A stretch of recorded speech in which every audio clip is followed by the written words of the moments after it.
ఆయన పేరు ఏబు. గుర్తుపెట్టుకోండి. మనకున్న ఆస్తి ఎంత, మనకున్నటువంటి డబ్బు ఎంత?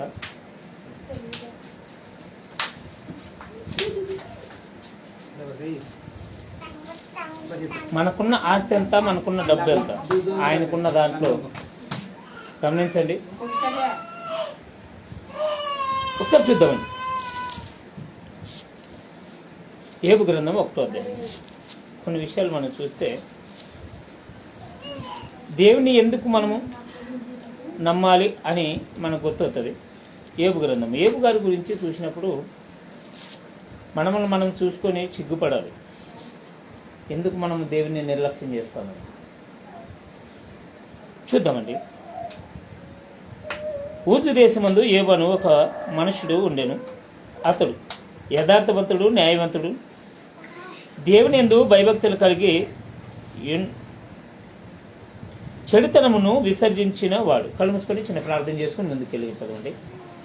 మహాపరిశుద్ధుడు అన్న దేవా, మీ ఘనమైన పదాలు నమస్కారములు. ఇదిగోనైనా మరి కొన్ని మీ విషయాలు మేము తెలుసుకొని చూడగా రోజు నాయన మరి వాక్యాన్ని చదివే తీరు, వాక్యాన్ని అర్థం చేసుకునే తీరు మీరు కొత్తగా మాకు వినిపిస్తున్న విధానాన్ని బట్టి ఉన్నాడు.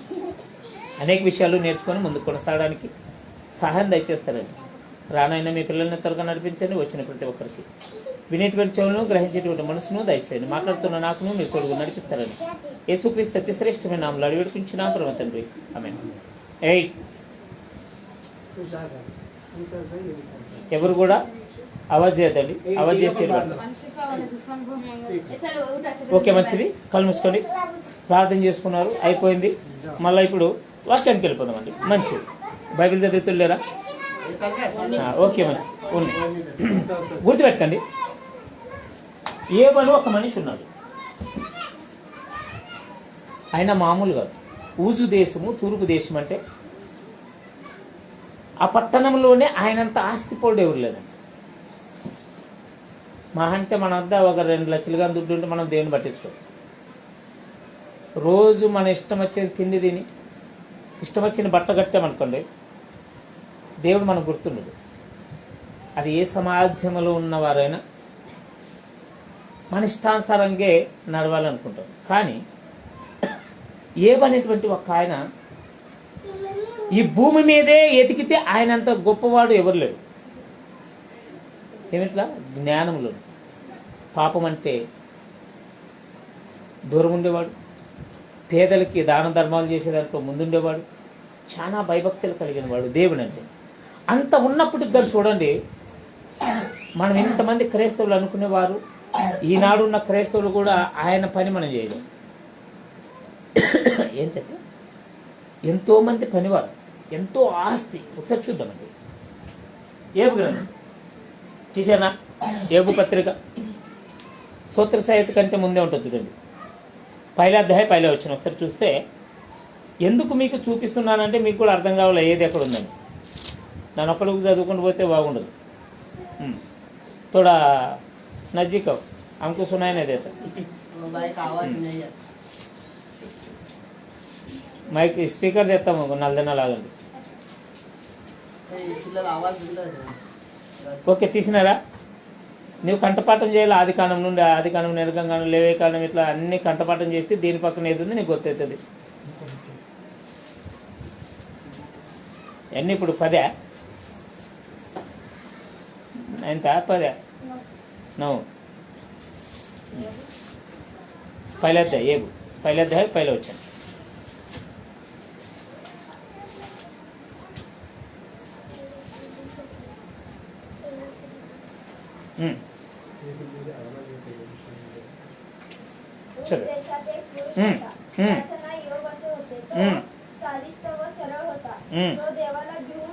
मागे व पापापासून दूर राहील. त्याला 7 पुत्र व 3 कन्या झाल्या. 7,000 मेंढरे, 3,000 उंट, बैलाच्या 500 जोड्या व 500 गाढवे एवढे त्याचे दल होते. आणि त्याचा परिवार फार मोठा होता. असा तो पूर्व देशातल्या सर्व लोकात चोर होता. त्याचे पुत्र पाणीने एकमेकांच्या घरी भोजन समारंभ करीत व त्यावेळी त्याच्या 3 बहिणी पंक्तीत बोलावीत. हे भोजन समारंभ आटपल्यावर योग त्यांना बोलावून आणून त्याची शुद्धीकरी केली. तरी तो प्रातःकाळी उठून त्या सर्वांच्या संख्येइतक्या बळीचे आवाहन करी. कारण तो म्हणे की न जाणो माझ्या पितरांनी पाप केले असेल आणि आपल्या मनाने देवाचा अभेद केला असेल असा योगाचा నిత్యకం అసే. ఇక్కడ విన్న సంగతులు మీకు అర్థమైంది, మరొకసారి అర్థం చేసుకున్నాం. ఏ పని ఒక మనుషుడు ఉన్నాడు ఊజు దేశంలో, అతనంతే డబ్బున్నవాడు ఎవరు లేడంట. భయము భక్తి కలిగిన వాడు, సంతానం కూడా విస్తారంగా ఉంది. 7 మంది కుమారులు 3 కూతుర్లు. ఇంకంతకంటే ఏం కావాలి చెప్పండి? అంత ధనము దేశంలోనే గొప్పవాడైనప్పుడు దేవుడు అంటే ఎందుకు భయపడాలి చెప్పండి? అంత డబ్బులు, ఎన్ని ఎద్దులు ఎన్ని ఒంటెలు ఉండవు మనం కానీ చూస్తే, 2వ అధ్యాయంలో మనం కానీ చూస్తే, నేను తెలుగులో చదువుతా చూడండి. అతనికి 7 కుమారులు 3 కుమార్తెలు కలిగిరి.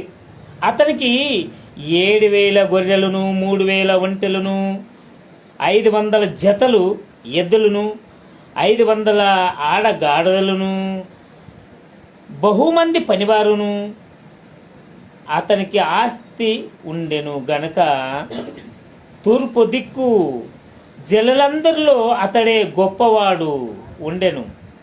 అతని కుమార్తెలు ప్రతిదినం విందు చేస్తూ ఇంత ఆస్తి ఉందంట. తూర్పు దిక్కు ఆ దేశంలోనే ఎవరద్దలేదంట. అంత ఆస్తిపరుడు అయినప్పుడు కూడా దేవుడు అంటే భయభక్తులు. మరి మనకేం లేదు, మనం దేవుడు అంటే భయం లేదు. 10 మంది పిల్లలు, విస్తార మంది పనివారు ఉన్నప్పటికీ కూడా దేవుడు అంటే భయభక్తులు. ఎలా భయభక్తులు అంటే 10 మంది కుమారులు, 7 మంది కుమారులు 10 మంది కుమార్తెలు కలిసి, అంతరు కలిసి 10 మంది కలిసి రోజు విందు చేసుకునేవారు. 3 కుమార్తెలు 7 మంది కుమార్తెలు, 3 కుమార్తెలను ఇంటికి పిలిపించుకొని రోజు ఒకరింట్లో విందు, వాళ్ళకి ఇష్టం వచ్చింది రోజు ఎంజాయ్ చేసేవాడు. కానీ ఏబు వదిలేలా. అరుణోదయమే అంటే యాజాము 4 గంటలకి అందరిని 10 మందిని పిలిపించి ఎక్కడ పాపం చేస్తారేమో, ఎక్కడ తప్పిపోతారేమో అని ఒక్కొక్కరి నిమిత్తం బలేర్పించి ప్రతిరోజు ప్రార్థన చేస్తారండి. ఇప్పుడు చెప్పండి, ఈ భూమి మీద తల్లిదండ్రులు ఉన్నారు. 4 గంటలకి పిల్లల్ని పిలుచుకొట్టుకొని కొసన పెట్టుకొని, మీరు పగులలో ఏం పాపం చేశారు నాయన, మీ గురించి దేవుని అడుక్కుంటామని. పిల్లలు ఎందుకు చెడిపోతారంటే తల్లిదండ్రి లక్ష్య పెట్టకి. 10 మంది పిల్లలు ఉన్నప్పటికీ, అంత ఆస్తి ఉన్నప్పుడు కూడా ఆయన ఏం చేశాడంటే దేవుడు అంటే భయపడ్డాడు. ఎక్కడ నా పిల్లలు భయపడి ఆయన ఏం చేశాడు, పాపం చేస్తారని భయపడి ఒక్కొక్కరి నిమిత్తము ఎవ్వరూ లేవక మొదలు అందరిని పిలిపించి ఒక్కొక్కరి నిమిత్తం బలి అర్పించి రోజు ప్రార్థన చేసేవారు. నిత్యం అలాగా చేసి వచ్చును అన్నట్టు. నిత్యం అంటే ప్రతిదినం. ఈరోజు ఇంటి చేసి వాళ్ళ ఇష్టానుసారంగా వాళ్ళు ఉన్నారా? పొద్దున్నే పిలుచుకురావడము, వాళ్ళు ఏమైనా తెలియక తప్పు చేస్తారేమో, తెలియక కూడా తప్పు చేయకూడదని ఉద్దేశం అయింది. ఎంత భయభక్తి చూడండి, మనకుందా భయం? ఇప్పుడు ఏబు గారిని మన వాళ్ళని పక్కన పెట్టుకొని చూడండి. మన పరిస్థితి, ఆయన పరిస్థితి. ఎందుకు మన పిల్లలు ఆశీర్వదించబడరు, ఎందుకు మన కుటుంబం ఆశీర్వదించబడదు అంటే దేవునికి మనం దూరంగా ఉంటాం, సాతానికి దగ్గర ఉంటాం. ఏదైనా ఒక్కటే ఉంటుంది మన హృదయంలో, దేవుడైనా ఉండాలి, లేకపోతే సైతాన్ అని ఉంటుంది. ఇప్పుడు ఈ బాటిల్ ఉంది, ఈ బాటిల్ ఏమున్నాయి? నీళ్ళు ఉన్నాయి. ఎవరైనా కూల్ డ్రింక్ తెచ్చారు అనుకోండి, సగం నీళ్ళు ఉన్నాయి, ఇట్లే పోయి అంటే ఎట్లుంటుంది చెప్పండి?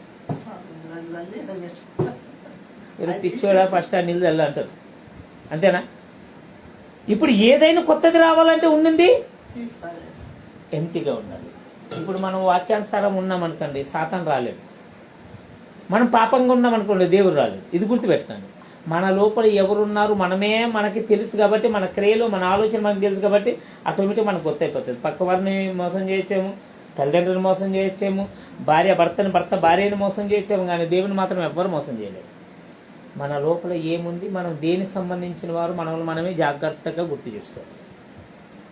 మనం వాక్యానుసారం ఉన్నామా లేక వాక్యానుసారంగా లేమా మనకే గుర్తయిపోతుంది. ఎందుకంటే మన హృదయంలో ఏముందో మనకు తెలుసు, మన ఆలోచన ఏముందో మనకు తెలుసు. అందుకని ఖచ్చితంగా ప్రతి వ్యక్తి కూడా ఏం చేయాలి, మనం ఎలాంటి వారు. అందుకే ఆయన భయపడ్డాడు దేవుడికి.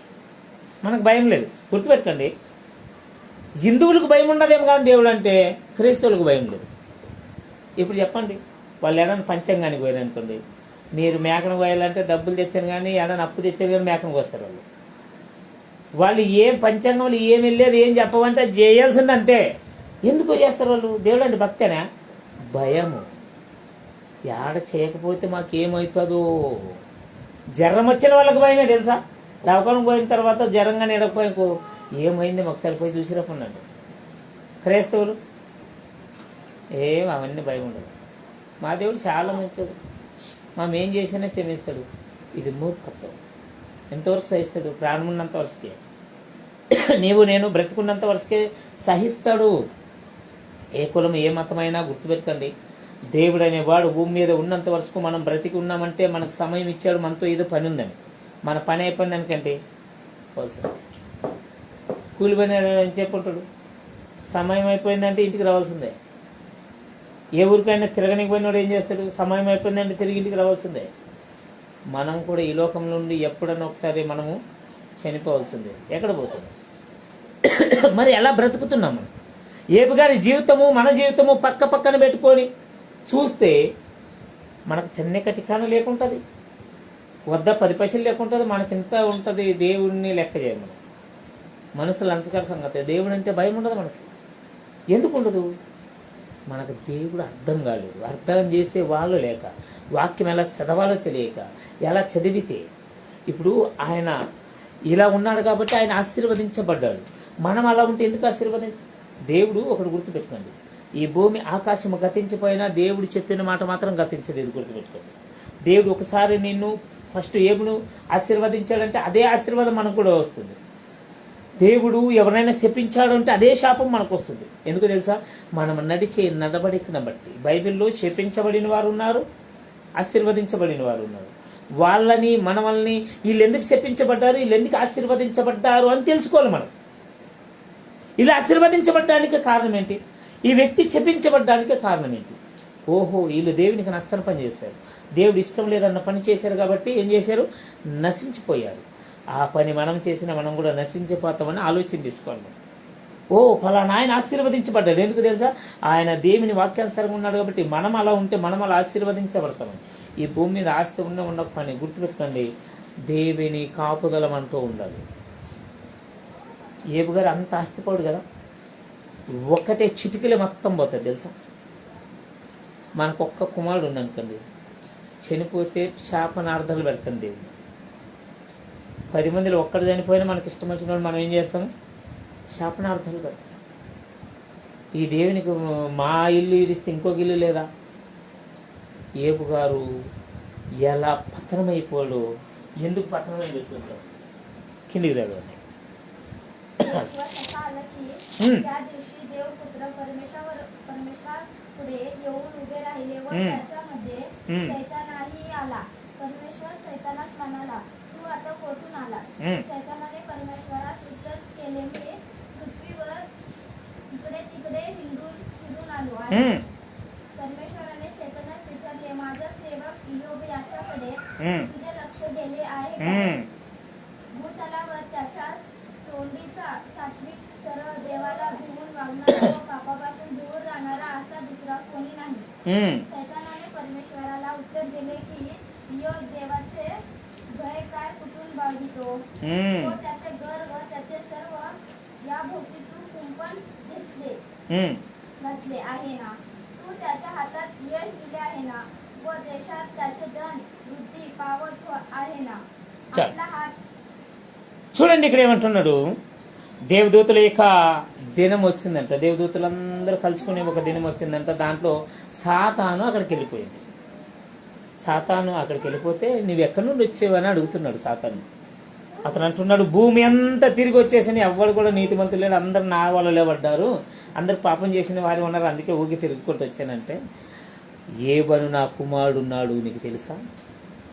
భయము భక్తి కలిగి బాధ్యత కలిగి దేవుడంటే ఎంతో విశ్వాసము కలిగి పాపాన్ని వదిలేసి వాక్యానుసారంగా బ్రతికేవాడు ఏమని ఒక మనుషుడు ఉన్నాడు. పొయ్యి టచ్ చేయగలవా? పొయ్యి వస్తే అంటే ఆయన అంటాడు ఏమిటో తెలుసా? ఏబుకు నీవు కంచె వేసావు కాబట్టి ఆయన కుటుంబానికి నీవు కంచె వేసావు కాబట్టి ముట్టుకున్నకు నాకు చేత కాలేదు. ఒకటి గుర్తుపెట్టండి, నీవు నేను ఎవరైనా కానీ వాక్యానుసారంగా ఉంటే సాతాను మనం టచ్ చేయాలన్నా దేవుని దగ్గర పర్మిషన్ తీసుకుని రావాలి. ఎందుకు మనం టచ్ చేయలేదంటే దేవుడు మన చుట్టూ ఏం చేస్తాడంటే కంచె వేస్తాడు. ఇక్కడ చూడండి 10 వచనంలో, నీవు అతనికి అతని ఇంటి వారికి అతని కలిగిన సమస్తముకును చుట్టూ కంచె వేసిటివి కదా. నీవు అతని చేతి పనిని దీవించి చేత అతని ఆస్తి దేశములు బహుగా విస్తరించి ఉన్నది. నీవు అతని చేసిన ప్రతిదాన్ని నీవు ఆశీర్వదిస్తున్నావు కాబట్టి ఇంత పెద్దవాడాడు, ఇంత గొప్పవాడాడు అని చెప్పుతూ కింద ఏమంటారు తెలుసా, ఓకేది ఏబు నిన్ను ప్రార్థన చేస్తాడా, ఇంత ఆస్తి ఇచ్చావు, ఇంత పిల్లల్ని ఇచ్చావు, ఇంత పేరు ఇచ్చావు కాబట్టి నిన్ను ప్రార్థన చేస్తాడు. ఒకవేళ అవన్నీ తీసేస్తే ఇప్పుడే నిన్ను తిట్టడా? ఇది మనిషి స్వభావము. ఉండింది పోతే ఎవరు తిడతాడు? దేవుడిని తిడతాడు. అది మన వల్ల పోయినా ఇంకొకరి వల్ల పోయినా మన తప్పైనా ఏం చేస్తాడు? దేవుడినే తిడతాడు. ఆఖరికి తిట్టేది దేవుణ్ణి, అడుక్కునేది దేవుణ్ణి. అందులో అనుకోని ఏమంటున్నాడు కింద 11 వచనములో, ఈ పైన అంటున్నాడు కింద 11 వచనములో చెప్పుతూ చూడండి अकरा. आपला हात पुढे करून त्याचा सर्व स्वार लावून हात तो माझ्या तोंडावर तुझा अवेर करील. सकाजल माझ्या तोंडावर ना ये मी तुझ्या तोंडावर ना बाजू पहा म्हणजे तो तुझ्या तोंडावर तुझा अवेर करील. परमेश्वर सैतानास म्हणाला, पहा त्याचे सर्वस्व तुझ्या हाती देतो, त्याला मात्र हात लावू नको. सैतान परमेश्वरासमोर निघून गेला.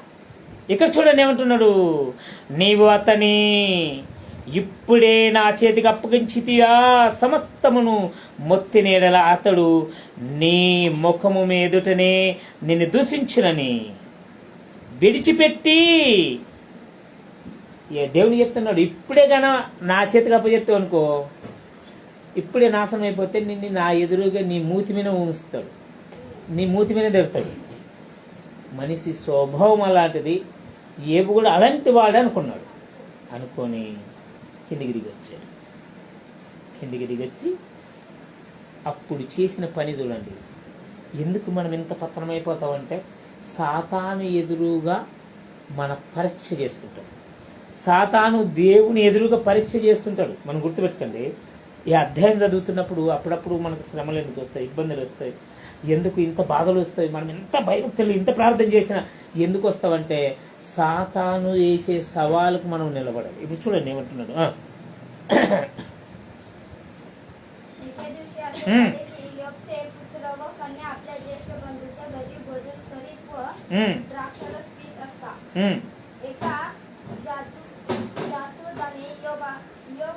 येऊन सांगितले, बैल नांगरीत होते व त्याच्या जवळ गाढवी चरत होत्या.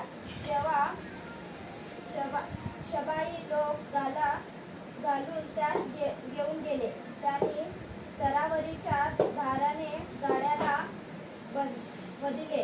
हे तुला सांगाव्यास मी एकटा निभावून आलो आहे. तो हे सांगत आहे इतक्या दुसऱ्या एकाने ऐकून सांगितले. दैवी अग्नीचा आकाशातून सर्वांस वर्षाव झाला. त्याने मेंढरे व गडी जाळून भस्म केले. हे तुला सांगाव्यास मीच एवढा एकटा विभागून आलो आहे. तो हे सांगत आहे की आणखी ऐकणे येऊन सांगितले. हास्यदी 3 टोळ्या करून उंटावर घालता व ते घेऊन गेले. त्यांनी तरावरीच्या दोराने घाड्यास बदिले. हे तुला सांगाव्यास मीच एकटा निभावू आलो आहे. तो हे सांगत आहे इतके आणखी एकाने येऊन सांगितले, तुझे पुत्र व कन्या ही आपल्या ज्येष्ठ बंधूच्या घरी भोजन करीत व द्राक्षरस पीत होती. तो रानाकडून आलेल्या प्रचंड वाऱ्याच्या सोसाट्याने त्या घराचे 4 कोपरे हादरले.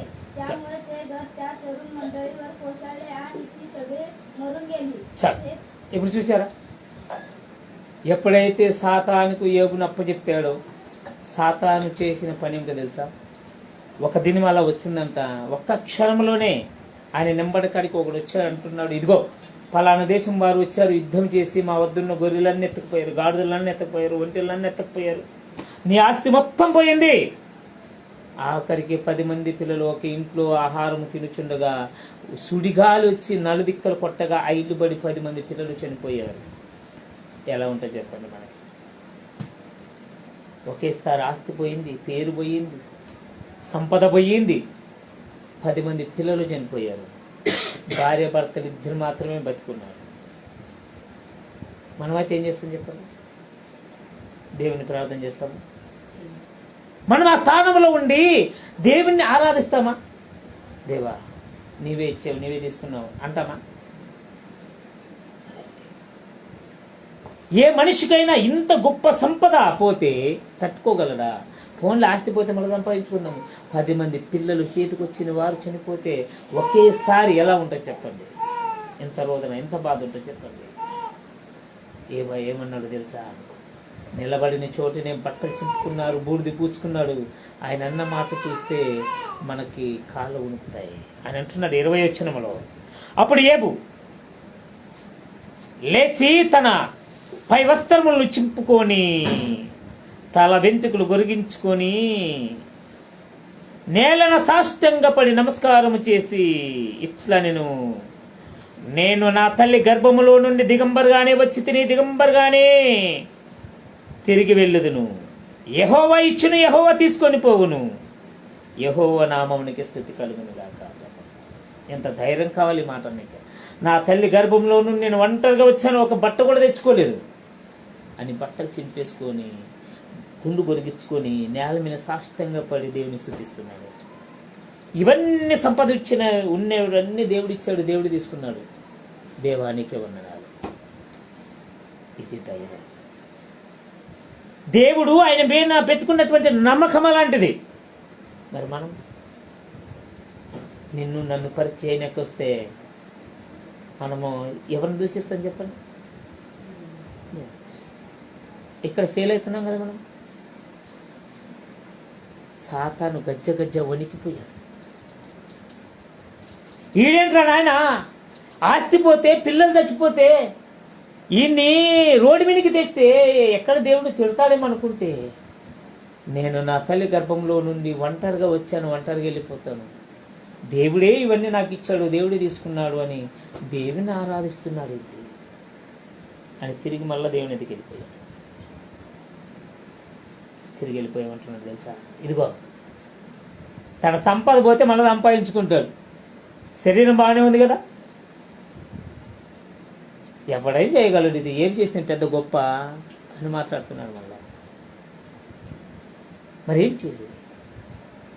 ఏమున్నా నాకు అప్ప చెప్పు అంటే అప్పుడు అంటున్నాడు, చంపడానికి మాత్రం అధికారం లేదు నీకు, నీవేమని చేసుకో. అప్పుడు పయ్యల్లా కురుపులు, పుండ్లు, దురద, నవ్వ, చిల్ల పెంకి, బోక్తుటి గీసుకోవాలి. తిండి పెట్టేవారు లేరు, ఉన్నవాళ్ళు మాట్లాడిచ్చేవారు లేరు, పనివారు పక్క పోయారు, ఆస్తి పోయింది. లాస్ట్కి భార్య ఏమంటే తెలుసా? ఏమీ బాధ చూడలేక దేవుని తిట్టి చచ్చిపోతుంది భార్య. ఆ మాటకి ఏమంటాడు ఏం తెలుసా? దేవుడు ఆశీర్వాదం ఇచ్చినప్పుడు, దేవుడు మంచిది ఇచ్చినప్పుడు తీసుకొని సుఖంగా ఉండి శ్రమలు ఎవడు అనుభవించాలి? ఎలాగైతే మనం సుఖం అనుభవించాలో శ్రమలు అనుభవించే బాధ్యత కూడా మనది. ఏం కావాలి ఎందుకంటే మనం అంటామా? ఎందుకు ఏబు ఆశీర్వదించబడ్డాడు? ఎందుకు ప్రపంచ దేశాల్లో ఏ మనిషి లేడా అంటే ఏబుని గురించి ఏలుబెత్తి చూపించాడంటే ఇలాంటి స్వభావం ఉంది కాబట్టి. అలాంటి స్వభావం మన దగ్గర ఉంటే మనల్ని కూడా ఇలాగే దేవుడు అంటాడు, ఇదిగో నా కుమార్తెన్నారు, నీ వద్ద దమ్ముంటే టచ్ చేసు. ఎన్ని ఇబ్బందులు వచ్చినా, సమస్యలు వచ్చినా నిలబడతారు నా గురించి అని. మనకు సమస్య వచ్చినప్పుడే నిలబడాలి, అప్పుడే మనం రైటా రాంగా గుర్తవుతుంది. పిల్లలకి ఎగ్జామ్లు ఎందుకు పెడతారు చెప్పండి? సంవత్సరం వల్ల చదువు చెప్తుంటారు, అందరు నువ్వు పాస్ చేయొచ్చు కదా. ఎవడు చదివాడు ఎవడు చదివలేదు ఎగ్జామ్లు అని గుర్తవుతుంది. మనకు కూడా ఎగ్జామ్ పెడితేనే మనకు గుర్తవుతుంది మనం ఎలాంటి వారమని. మనం ఎలాంటి వారమని ఎప్పుడు గుర్తవుతుంది? మనము కూడా ఎగ్జామ్ కూర్చున్నప్పుడే. ఏమికొచ్చింది ఎగ్జామ్? చదవని కింద ఏమంటున్నారు చూడండి.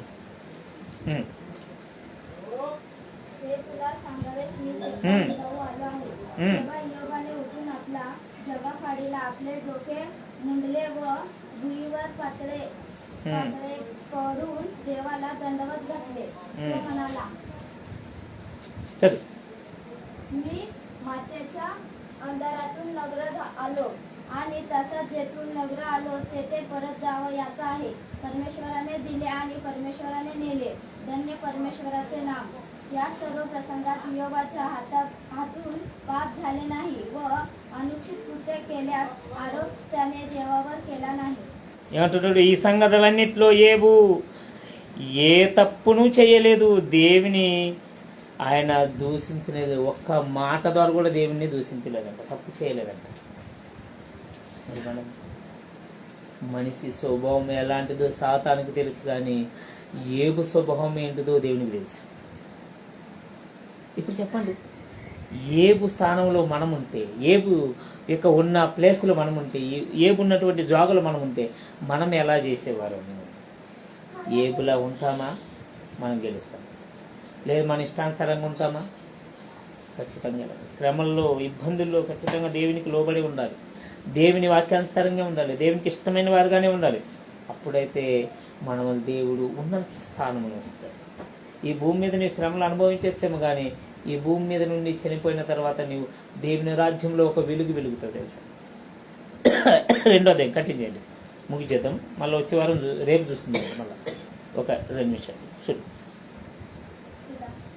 కింద. पुन्हा एक दिवस असा आला की त्या दिवशी पुत्र परमेश्वरासमोर येऊन उभे राहिले. त्याच्यामध्ये सैतानही परमेश्वरासमोर येऊन उभा राहिला. मग परमेश्वर सैतानास म्हणाला, तू आता कुठून आला?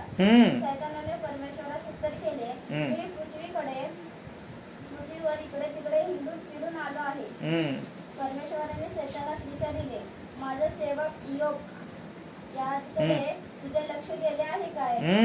भूतलावर त्याच्या तोंडीचा सात्विक, सरळ, देवाला घेऊन वागणारा व पापापासून दूर राहणारा असा दुसरा कोणी नाही. त्याच्या विनाकारण नाश करण्यास तू मला चिताविले तरी तो आपल्या स्वतःला दूर धरून राहिला आहे. सैतानाने परमेश्वरास उत्तर केले, त्वचेसाठी त्वचा मनुष्य आपल्या प्राणासाठी आपले सर्वस्व देईल. तो आपला हात पुढे करून त्याच्या खंडामासास लावून तर पहा, म्हणजे तो माझ्या तोंडावर तुझा अवेर करेल. మళ్ళీ ఒకసారి చదవమాట.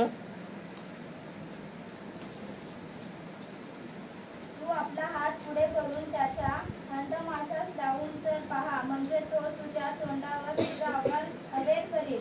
परमेश्वर सैतानाला म्हणाला, पहा तो तुझ्या हाती आहे, त्याचे प्राणही मात्र करू नको. मग सैतान परमेश्वरासमोर गेला आणि त्याने योबास मोठ्या मोठ्याने गाळवानी न शिकात अतिशय पिडिले. योबाने आपले अंग खाजविण्यासाठी एक खापरी घेतली आणि तो जाऊन घारेत बसला. तेव्हा त्याची स्त्री त्याला म्हणाली, तुम्ही अजून स्वतः धरून राहिला हा काय? देवाचे नाव सोडून द्या आणि मरून जा. तो तिला చూసారా ఏమంటున్నాడు? మరొకసారి దేవదూతలు కలిసే సమయం వచ్చిందంట. అక్కడికి దేవదూత మళ్ళీ పోయింది. ఏంటి మళ్ళీ వచ్చేవి ఎక్కడ నుండంటే, భూమి అంతటా తిరిగి వస్తే ఎవ్వడు కూడా నీతివంతులు లేడంటే, నా కుమారుడు నీవు సంగతి తెలుసు కదా, పోయేస్తువా?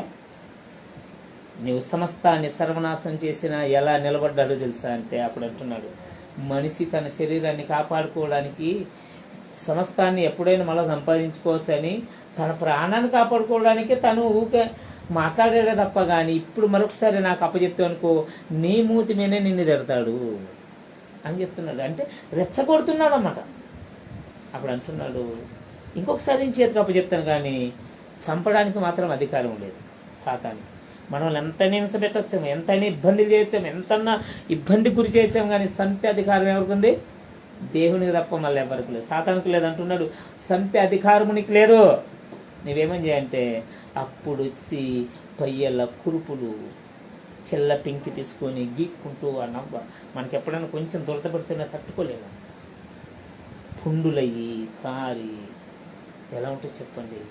భార్య చూడలేక సేవ చేయలేక అంటుంది, ఇంకా నీవు యథార్థతను వదలవా? ఇంకా దేవుడు దేవుడు దేవుడు అని భయభక్తులు కలిగి ఉంటావా? దేవుని తిట్టి చచ్చిపోరాదా? భార్య ఇలా అంటుంటే భర్త ఏమంటాడు చూసి ముగిచ్చేసుకున్నామండి. మళ్ళా అవసరమైతే రేపు చూసుకున్నామండి. కింద ఏమంటాడు 10 వచ్చాను దావచ్చాను. तो म्हणाला, हम्म.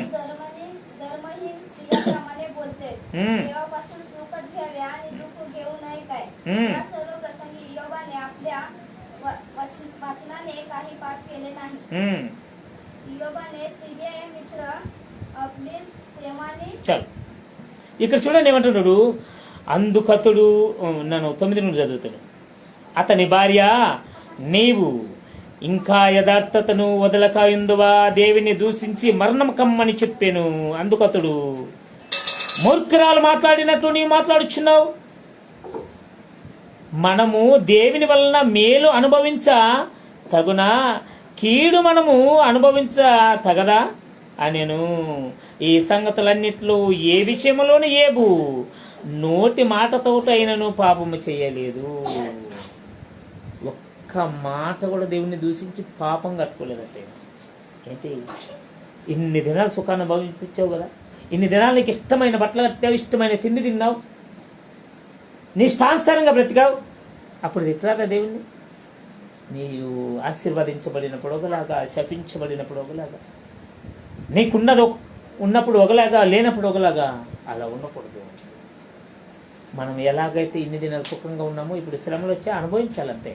మనిషి అనుభవించి మళ్ళీ ఎవరు అనుభవిస్తారు? మాటతో కూడా పాపం చేయలేదంటే ఎంత గొప్ప. మరి మనం ఆ స్థానంలో ఉంటే మనం ఏం చేయాలి? మనం అలా ఉండగలమా? అలా ఉంటేనే మనం క్రైస్తవులు. అలా ఉండకపోతే మనం క్రైస్తవులు కాదు. పేరుకి మాత్రం క్రైస్తవులు. సాతాను అన్నట్ల అందరి దగ్గరికి పోయిస్తే ఎప్పుడు కూడా లేడు, అందరు పాపం చేశారంటే అప్పుడు మన పరిస్థితి ఏంటి చెప్పండి? ఏబుని ఎలాగైతే చాయిస్ చేసుకున్నాడో దేవుడు, ఇదిగో ఫలాని వారు ఉన్నారు, ఫలాని గల్లీలో ఉన్నారు, ఫలాని దేశంలో ఉన్నారు, ఫలాని గ్రామంలో ఉన్నారు, నా కుమారుడు నీ వద్ద దమ్ముంటే పై ముట్టుసుడి అలా. ఎన్ని శ్రమలు ఇబ్బందులు వచ్చినా ఖచ్చితంగా దేవుని పక్షంలో నిలబడాలి. అప్పుడైతే మనం క్రైస్తవులం. చిన్న చిన్న శ్రమలకే, చిన్న చిన్న బాధలకే సూసైడ్ చేసుకోవడం, చచ్చిపోవడం, చిన్న చిన్న శ్రమలకే దేవుని తిట్టడం. మనుషులకు రాకపోతే దేనికి వస్తుంది? చచ్చిపోతే పరిష్కారం అయిపోతుంది చెప్పండి? దేవుని తిరిగితే పరిష్కారం అవుతుందా? కాదు. గుర్తుపెట్టండి, వాక్యాన్ని చదివే తీరు, అర్థం చేసుకునే తీరు మనం మారాలి. మనల్ని ఖచ్చితంగా శ్రమలు వెంటాడుతాయంటే మనం నీతిగా బ్రతుకుతున్నాము, సాతాను మనల్ని వెంబడిస్తుందని అని గుర్తుపెట్టుకోండి. ఎంతవరకు మనము నిలబడితే మనము తరమకొండగా పారిపోతాం తెలుసా? తిరగ మన దగ్గరికి రావాలని మన వల్ల కాదు. అయ్యే బాబు వాడిని వెనక తిరిగేదానికంటే ఇంకా 10 మందిని గడపచ్చు అనుకుంటాడు. సాతాను వచ్చి మనం ముట్టినప్పుడు వల్ల మనం పడిపోతే ఇంకేం లాభం చెప్పండి? మనం జాగ్రత్తగా ఉండాలి. ఏబు లాంటి జీవితం మనం జీవించాలి. ఏబులా మనం కూడా నిలబడాలి. ఎన్ని శ్రమలు, ఇబ్బందులు వచ్చినాయి.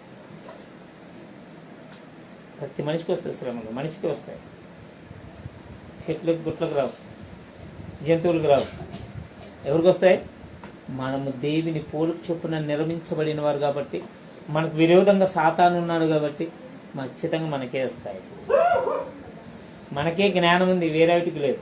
వేరే మాట్లాడు, మనం ఎలా చెబితే సమస్తం అలా వింటుంది. మళ్ళీ వచ్చే సమయంలో చూసుకున్నామండి ఈ ప్రకృతి ఎందుకు ఉంది, ఎందుకు ఉంటుంది మనం చూసుకుంటాం. ఈ కొద్ది మాటలు దేవుడు మన హృదయంలో ఫలింపు చేసి ఆశీర్వదించి నడిపించడం. కళ్ళు మూసుకొని చిన్న ప్రార్థన. మహోన్నతుడు అన్న దేవా, మీ ఘనమైన పదాలకు నమస్కారములు. ఇదిగోనైనా మరి ఇంతవరకు కొన్ని విషయాలు నేర్చుకున్నాం. ఏబు జీవించిన జీవితము మా జీవితము పక్కన పెట్టి చూసుకుంటే మా మేపాటి వారు ఆయన నా ప్రభ మరి గోటికైనా సరిపోవు నానా. మరి మేము అలాంటి విశ్వాసము, ధైర్యం కలిగి, బాధ్యత కలిగి ముందు కొనసాగి, ఇదిగో మీరు మమ్మల్ని నా ప్రభ మరి ఏబులాగా చాయిస్ చేసుకునేలాగన, ఏబులాగా మమ్మల్ని పేరు పెట్టి పిలిచేలాగన, సాతాను మమ్మల్ని చూసి వణికిపోయేలాగన బ్రతకడానికి సహాయం తెచ్చండి. ఎన్ని శ్రమలు, ఆర్థిక పరిస్థితులైనను, అనారోగ్య పరిస్థితులైనను నా ప్రభా, ఇదిగో ఏబు కంటే ఎక్కువ శ్రమలు మాకు రాలేదు, ఏబు కంటే ఎక్కువ ఇబ్బంది మాకు రాలేదు నాన్న. మరి అలాంటి శ్రమల్లోనైనాను మిమ్మల్ని దూషించక నిలబడి ఉన్నాడు. అందుకే మీరు రెండంతలు ఆశీర్వదించారు. మళ్ళా ఇంకా అందమైన పిల్లల్ని కుమారులు కుమార్తెలను ఇచ్చారు మీరు. అందుని బట్టి మీకు వందనాలు నాన్న. మరి సమస్తాన్ని మీరు సరి చేయగలవారు. ఏబుకిచ్చిన కుమార్తెల్లో ఈ భూమి మీద ఎవరు అంత సుందరవతులు లేరని మీరు సెలవిచ్చారు. అవునయ్యా, మీరిచ్చే బహుమతి ఎవరు ఇవ్వలేనిది, ఆశించలేనిది, వెలకట్టలేనిది, వర్ణించలేనిది. మా శరీరము సహకరించక అనారోగ్యం ఉన్నదేమో, అది సాతాను మమ్మల్ని పీడిస్తుందేమో. ఆర్థిక పరిస్థితుల్లో అప్పుల బాధల్లో ఉండి నా ప్రభు మరి కుటుంబాలు ముందు కొనసాగక సాతాను ఏమన్నా ఇబ్బంది పెడుతుందేమో, వాటి ద్వారా నేను నా ప్రభు మరి మేము తొలగిపోక నిలబడ్డానికి సహాయం తెచ్చండి. పనులు లేక ఇబ్బందులుండి ఎన్నో విషయాలు మేము ఒకవేళ సాతాను చేతిలో చిక్కి ఉన్నామేమో, దాని యొక్క భ్రమలు పడక మిమ్మల్ని దూషించక భయభక్తులు కలిగి బాధ్యత కలిగి ఉండడానికి సహాయం దయచేస్తారని ఎందరు మీ మాటలు విన్నారో వాళ్ళందరినీ దీవించని ఆశీర్వదించండి. ఇక్కడ కూడి వచ్చిన ప్రతి ఒక్కరిని నా ప్రభు మరి వాళ్ళ కుటుంబాలని మీరు దీవించని ఆశీర్వదించండి. ఎవరైనా అనారోగ్యంతో వాటిని ముట్టండి, స్వస్థపరచండి, మంచి ఆరోగ్యాన్ని, ఇంకా అనేక విషయాలు నేర్చుకోవడానికి మీ జ్ఞానము మీ ఆలోచన దయచేస్తారని యేసుక్రీస్తు అతి శ్రేష్టమైన నామములో అడిగి వేడుకుంటున్నాం పరమ తండ్రి. ఆమేన్. Thank you. God bless you. మన తండ్రి అయిన దేవుని నుండి, మన ప్రభు యేసుక్రీస్తు నుండి, పరిశుద్ధాత్మలైన సావాసం ఇప్పుడు ఎల్లప్పుడు ఇక్కడ కూడి వచ్చిన ప్రతి ఒక్కరికును, ఈ యొక్క ఆన్లైన్ ద్వారా వింటున్న ప్రతి ఒక్కరికును, మీ పరిశుద్ధులకును, అనారోగ్యంతో ఉన్న ప్రతి ఒక్కరికును, అప్పుల బాధ ఇబ్బందులు సమస్యలు ఉన్న ప్రతి ఒక్కరికును మీ ఆత్మ సదాకాలంతో నడిపించును గాక. ఆమేన్. Thank you. God bless you.